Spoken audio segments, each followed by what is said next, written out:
दोस्तों इस तरीके की फुटिंग्स को कहते हैं शू फुटिंग या फिर ई सेंट्रिक फुटिंग।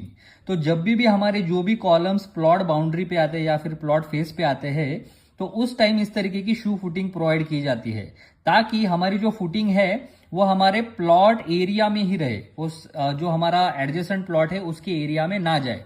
उसके लिए यहाँ पे बेसिकली इस तरीके की शू फुटिंग्स प्रोवाइड की जाती है। तो इसके अंदर बेसिकली जो कॉलम्स होते हैं वो फुटिंग के कॉर्नर पे प्लेस किए जाते हैं, जैसे कि आप लोग इस इमेज में देख सकते हैं कि ये जो दोनों कॉलम्स है वो फुटिंग के बिल्कुल कॉर्नर पे प्लेस किए गए हैं एंड जो फुटिंग्स है वो बिल्कुल उसके एक डायरेक्शन में ही ली गई है।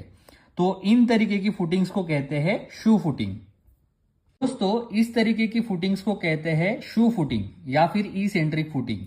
तो जब भी हमारे जो भी कॉलम्स प्लॉट बाउंड्री पे आते हैं या फिर प्लॉट फेस पे आते हैं तो उस टाइम इस तरीके की शू फुटिंग प्रोवाइड की जाती है ताकि हमारी जो फुटिंग है वो हमारे प्लॉट एरिया में ही रहे, उस जो हमारा एडजेसेंट प्लॉट है उसके एरिया में ना जाए।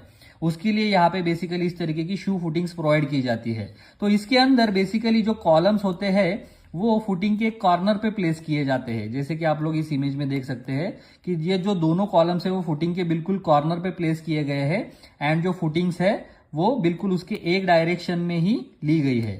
तो इन तरीके की फुटिंग्स को कहते हैं शू फुटिंग।